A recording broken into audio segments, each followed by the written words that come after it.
You're listening to the podcast of ASN Kidney News, the news magazine of the nephrology community. ASN Kidney News is a publication of the American Society of Nephrology, the world's largest professional society devoted to leading the fight against kidney disease. In this episode, ASN Executive Director Todd Ibrahim interviews Dr. Rosanne Leipzig and Dr. Dimitrios Oreopoulos on the topic of geriatric nephrology. I'm Todd Ibrahim, Executive Director of the American Society of Nephrology.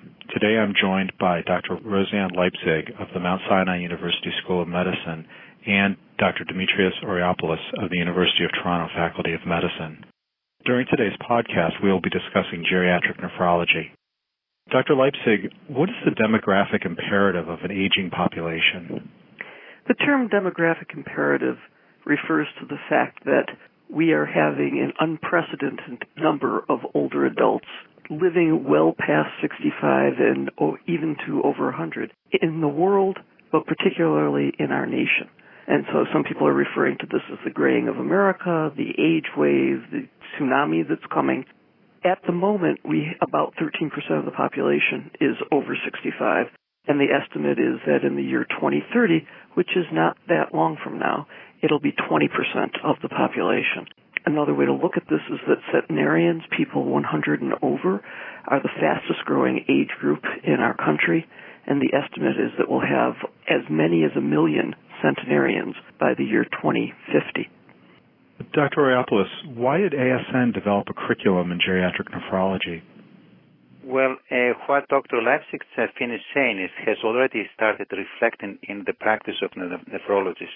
The average age of the new patients who come dialysis between 64 and 65, and the nephrologists are being inundated with the patients of 80, 85, 90, 95 who have renal failure.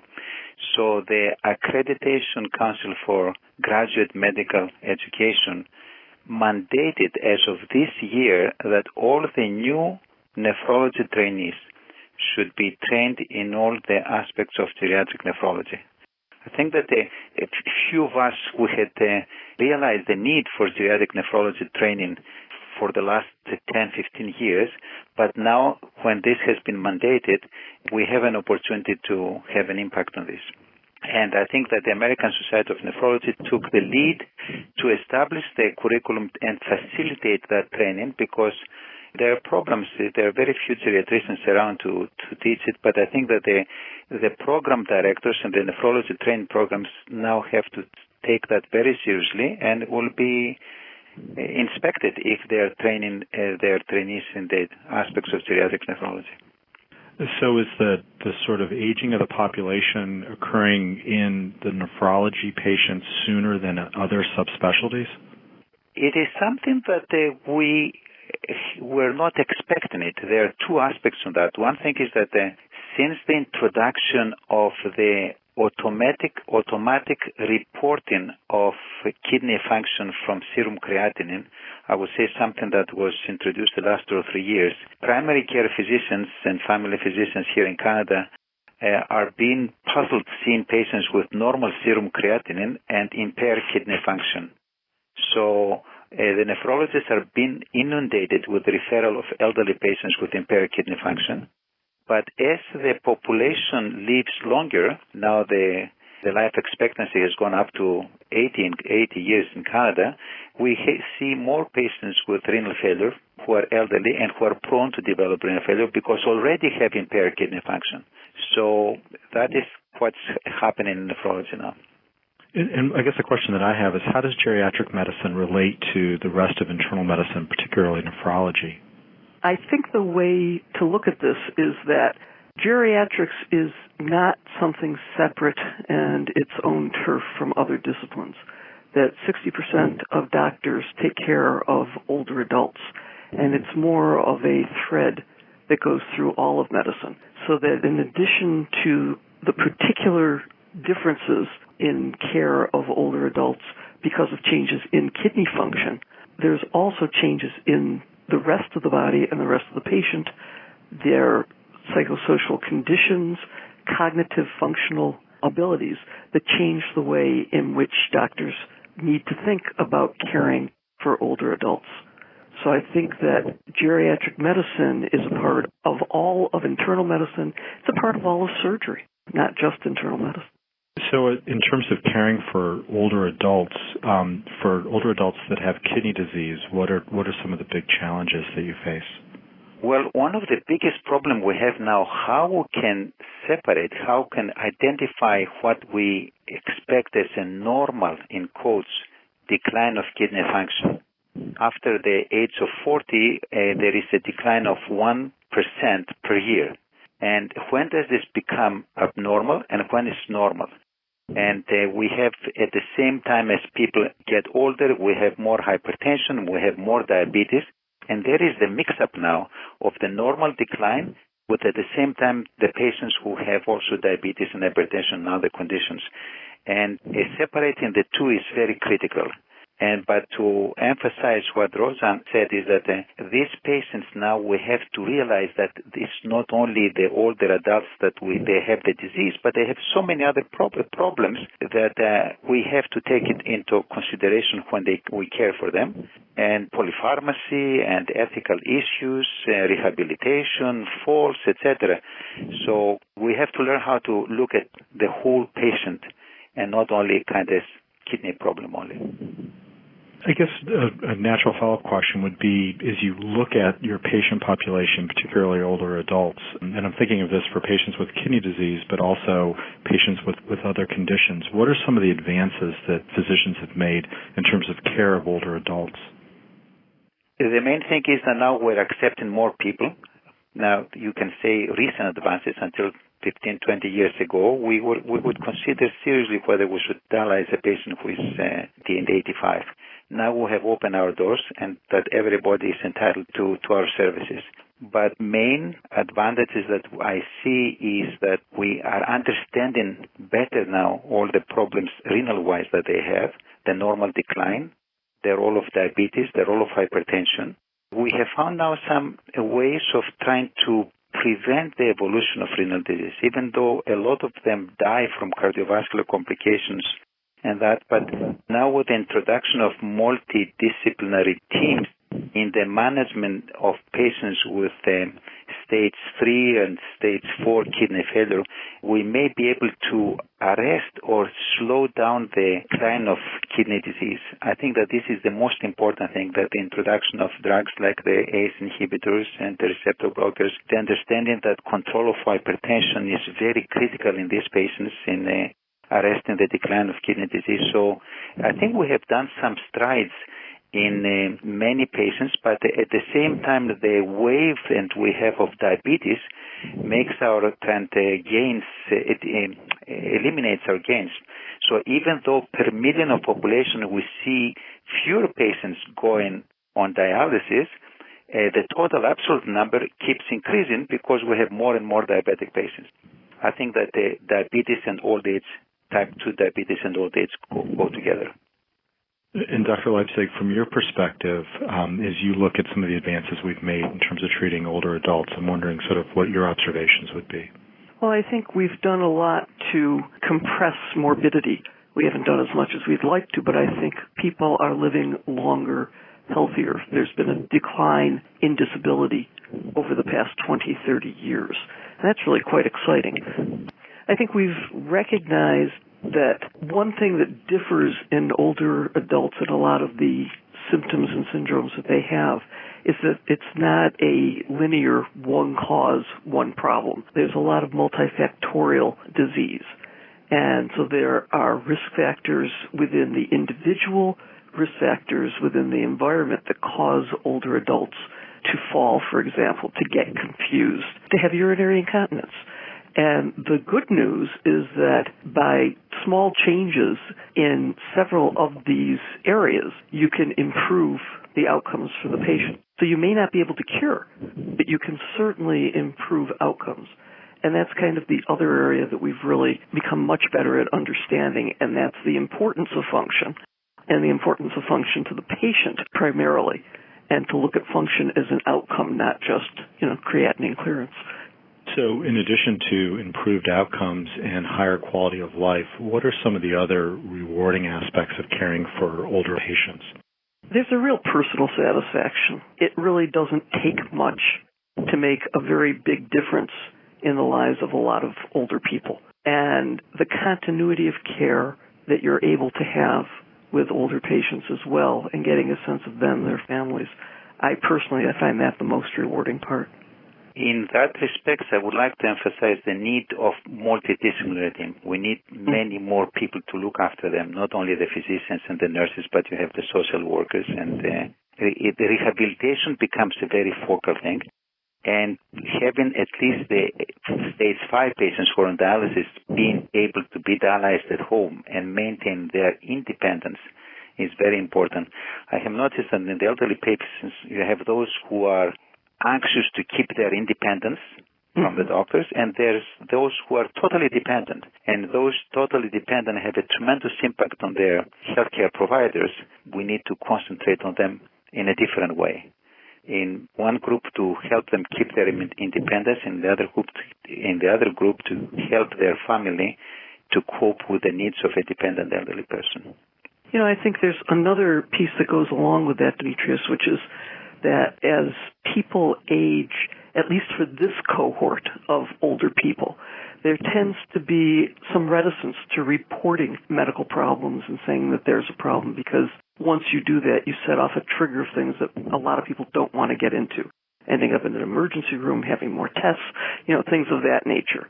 And so what we found is that when medical staff are, and particularly multidisciplinary teams, are more proactive and call and check in, you can find out what's happening before it gets to that point where you need an emergency visit.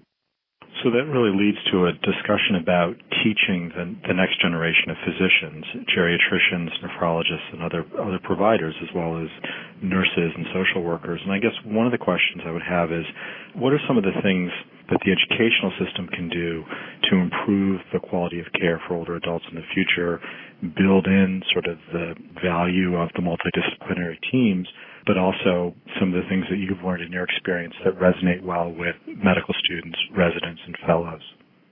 When we were trying to develop the curriculum, we were emphasizing to the authors that don't mention things that they can find in their adult nephrology, but concentrate on things that are unique to the elderly population. And there's so many other unique things in assessing multidisciplinary assessment of the comprehensive geriatric assessments, which the geriatrician is doing so well, but we don't know how to do. And the various aspects that we don't pay that much attention. Depression, for example, we don't concentrate on this issue. Nutrition is very specific. The functional capacity of the elderly is very, very, very important. And then we have the decisional capacity, delirium, the drugs that can affect these patients. Quite a few times we have to keep saying that they take so many medications, and how do they remember all these things? People who, most of them, they cannot take care of them, 50-60%, they have problems remembering them, finding ways how to help them take their medications or even stop the medications. And trying to have a date where every new medication should be revisited, whether the person needs it or not. You prescribe something, and quite often you forget about it, and the person keeps taking it.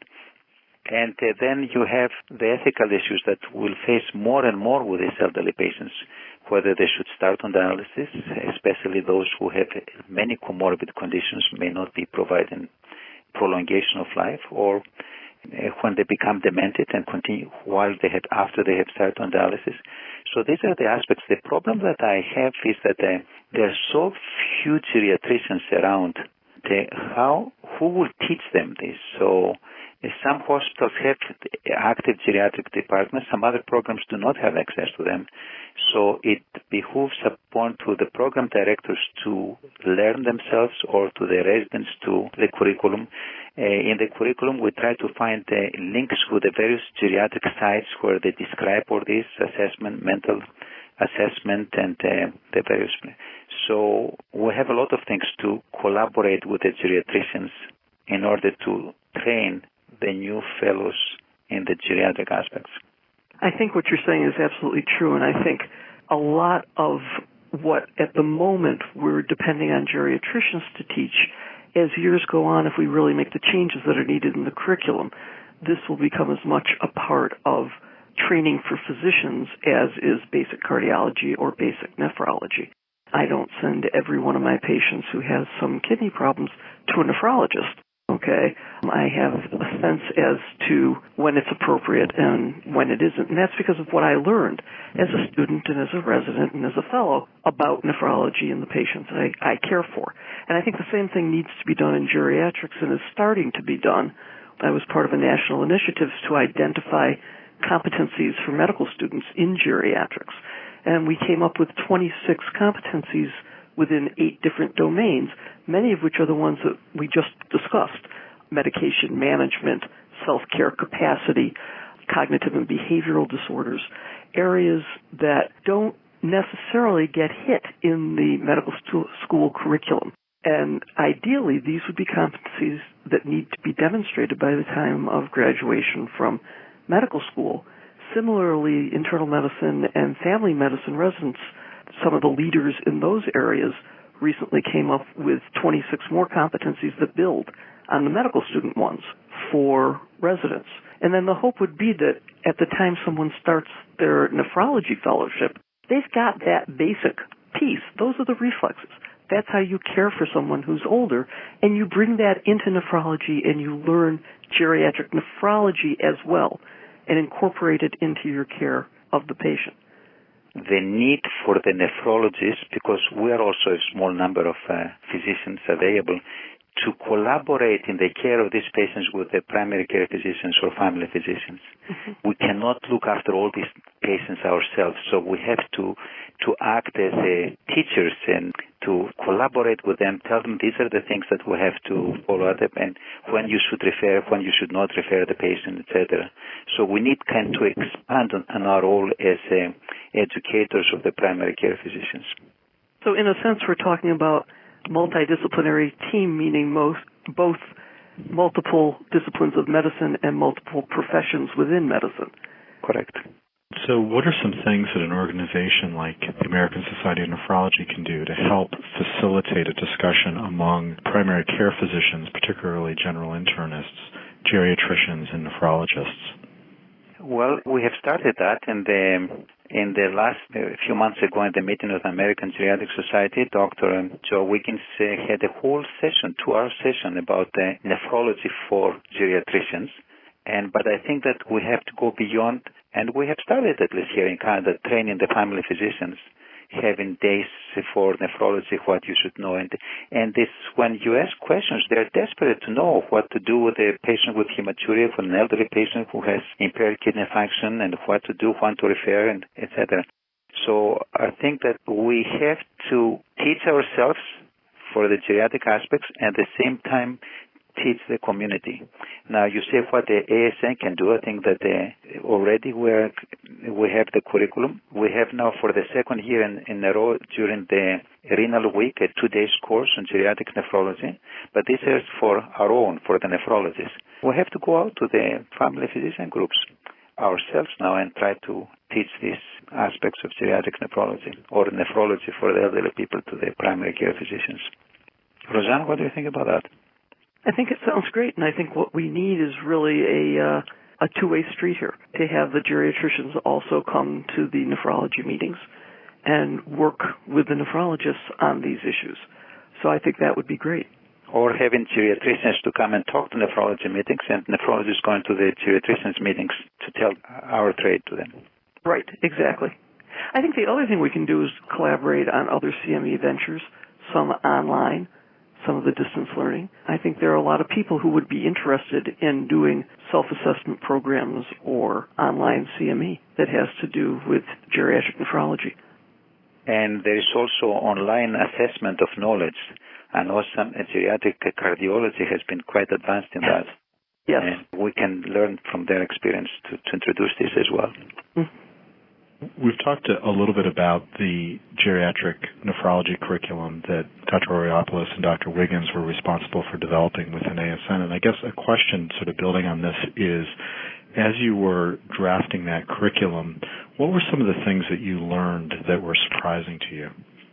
I was very impressed with the enthusiasm of everybody of the group. We have a group of 40 individuals who felt that there is a tremendous need. The time was ripe now for doing that. That means that how everybody agreed to that. I think the very important thing to me, which I emphasized before and now, is how to separate the normal kidney decline that appears as CKD and from the real CKD due to disease. And I think that this staging of the kidney failure that we have developed and has served us so well, stage 2, 3, 4, and 5, that's tremendous development, may have to be modified for the elderly patients. It is not necessarily applicable for the elderly patients. I think that polypharmacy has been a major issue, and that we emphasize all of us that. Need for rehabilitation is very important for these patients, and the ethical issues.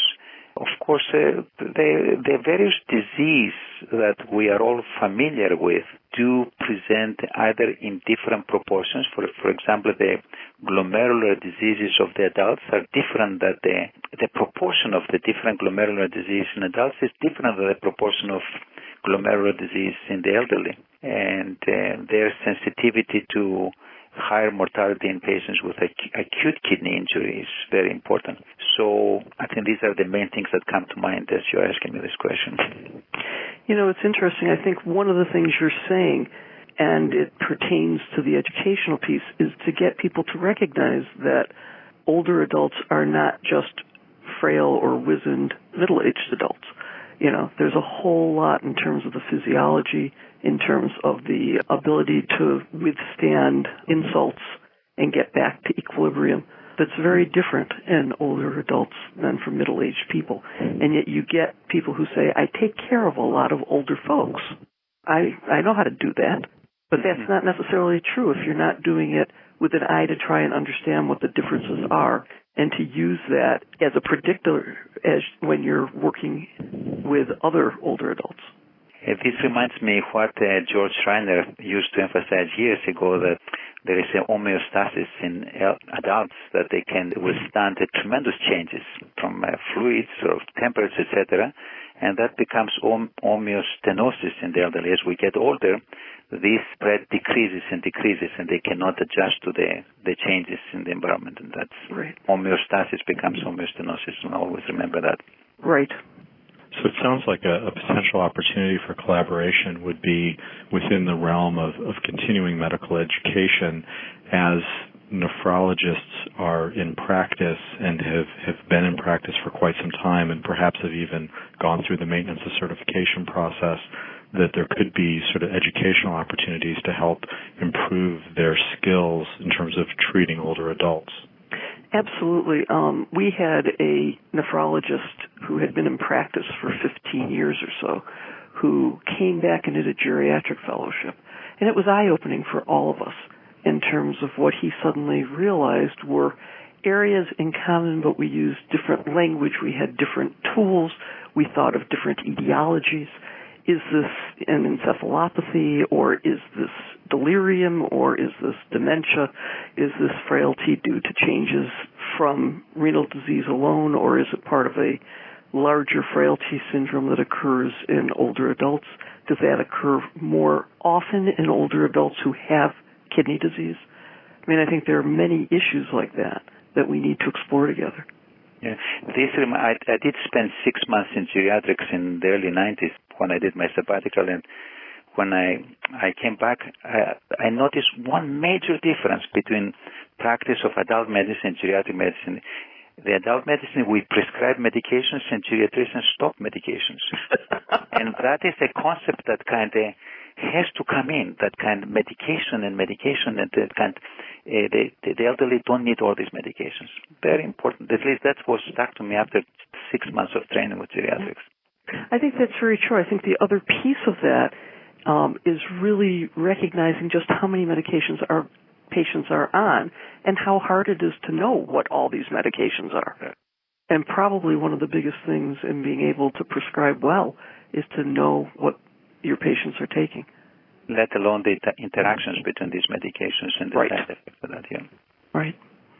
Are there other changes that healthcare professionals, particularly nephrologists, should make to improve the way that they treat older adults?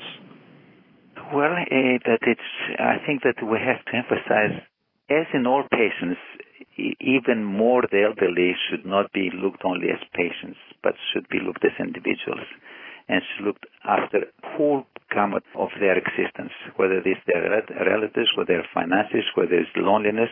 Loneliness becomes one of the biggest problems with these patients.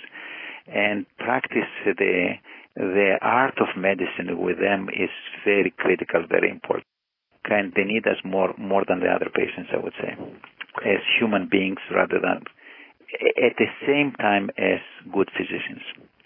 I'd second that. I'd also say that understanding the context of these patients and how there are changes that occur with aging that as a physician you need to be aware of.